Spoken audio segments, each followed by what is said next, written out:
Hello there. Chances are if you've clicked on this video, you're currently experiencing telogen effluvium or some form of hair loss, or you might just be really intrigued by me and what's happening with my head right now.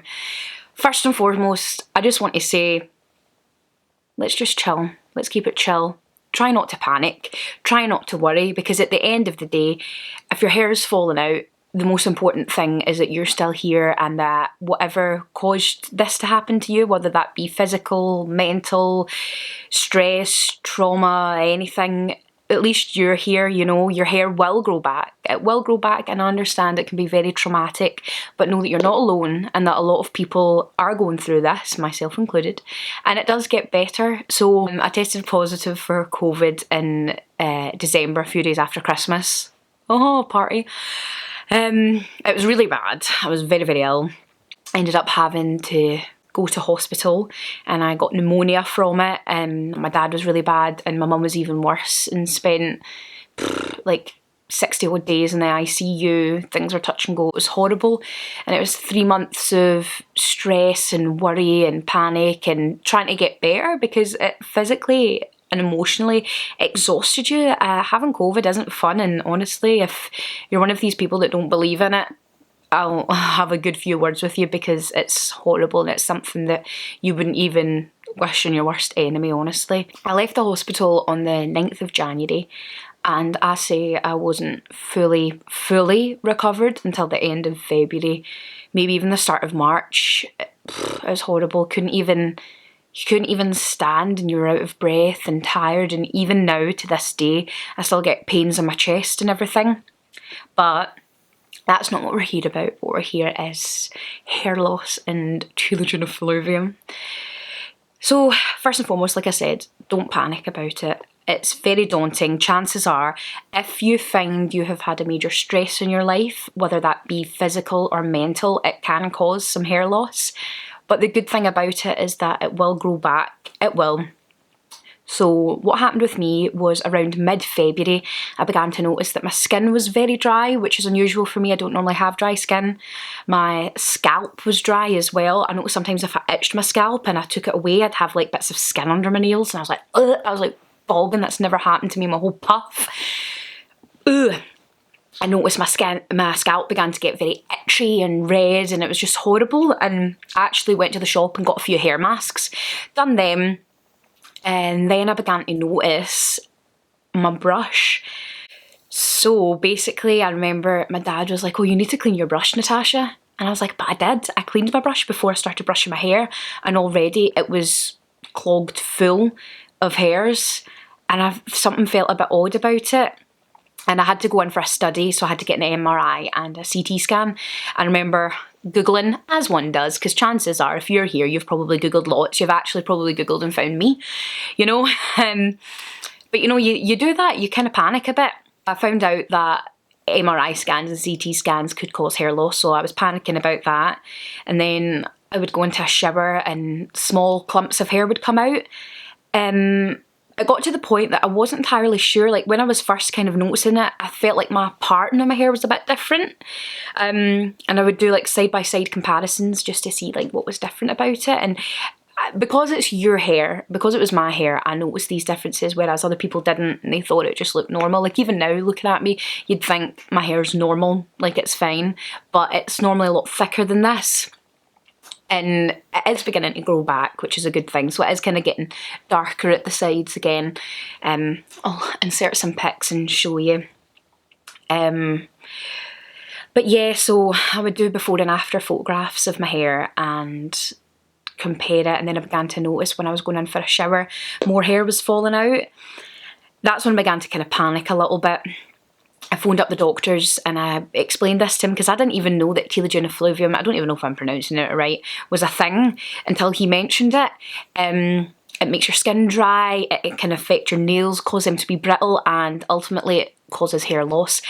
I'm not a doctor, I'm not a scientist, I don't know the official terms, but the way that I've sort of taken it is your body is under some amount of stress and trauma, physical, mental, whatever you're experiencing, that it's focusing so much on your insides and making sure you're okay, like your brain, your heart, your stomach, kidneys, everything, that it kind of puts all of the outside bits on pause for a second.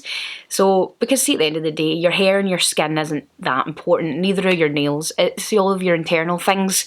So it isn't until you're fully physically better and well 2 to 3 months later that you'll begin to experience all of the effects that Telogen Effluvium has. So it's basically rapid shedding of your hair, but I'm here to shed some light for you. It was very difficult, like, as a young female, as you probably are watching this. It's difficult, you know, like, hair is such a big thing for girls, especially me. I love curling my hair, love styling it, doing cool funky things with it, and to be told I'm not allowed to, like, even use a hairdryer or put my hair in a ponytail, use strenuous, like, hairstyles or use any heat on it, I'm like, what? Are you for real? It's daunting, it's absolutely horrible. But just know this, it's not going to last forever. Yeah, the shedding will probably last about 3 to 6 months, but use this time, get some cool fancy wigs. I'll link a great wig website that I use called Webster Wigs down below. So my experience, my main shedding was mid-February to probably the end of March, start of April.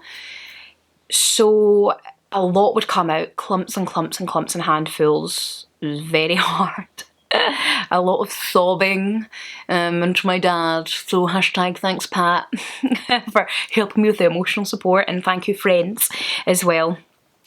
But that was my main shedding, and it was awful, I won't lie about it. If you're experiencing it, it's not fun, it's not, but try and look on the positive side of things. Like I said, at least you're here, at least you're well. This is just a little side effect. Wear a wig, have some fun with it.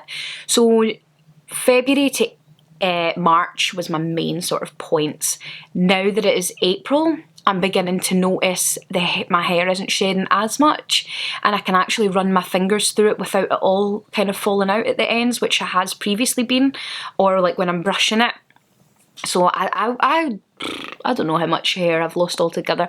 The most annoying thing for me right now is I can't diet. I can't live my big ginger life like I love doing.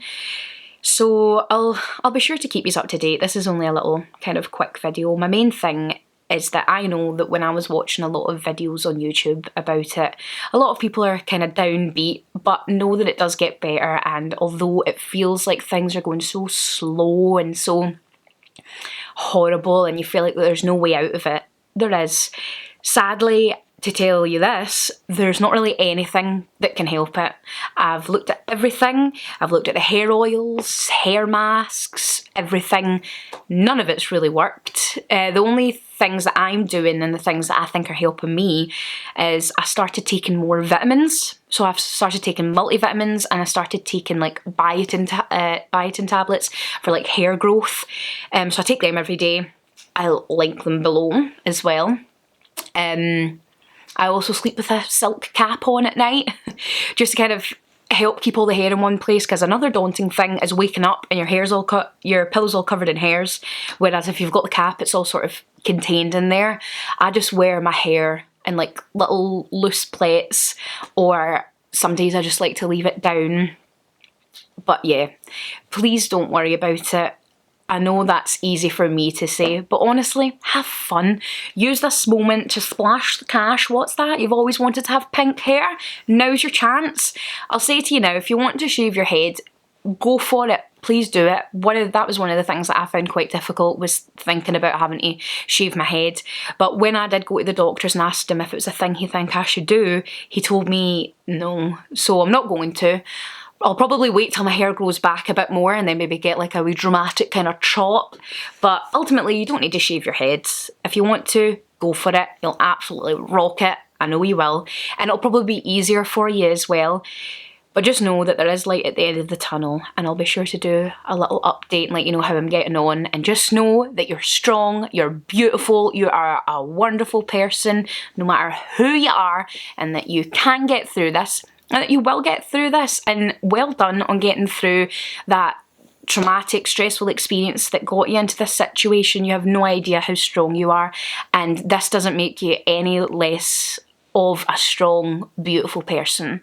And I can't help but wish you all of the best on your journey.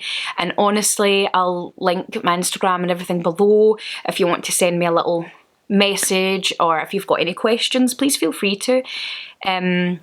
Like I said, I'm not a doctor. I don't know the legal jargon, if you will. I just want y'all to know that it's not bad. It is bad at the time, but it does get better, and you are not your hair. You're so much more than your hair. You're a wonderful person, and it will grow back, and you will be fine. So I hope this helped put you at ease a little bit. Now I want you to go get yourself some ice cream, get a pizza, because honeys, you're allowed to be sad. You're allowed to mourn the loss of your hair if it's something that you've had for a while. So allow yourself to be sad. Don't try and bottle it up, because that'll probably do more worse than it will good. So I wish you all of the best, my sweet, sweet, sweet friends watching this video. And I wish you a happy, successful recovery. Goodbye for now.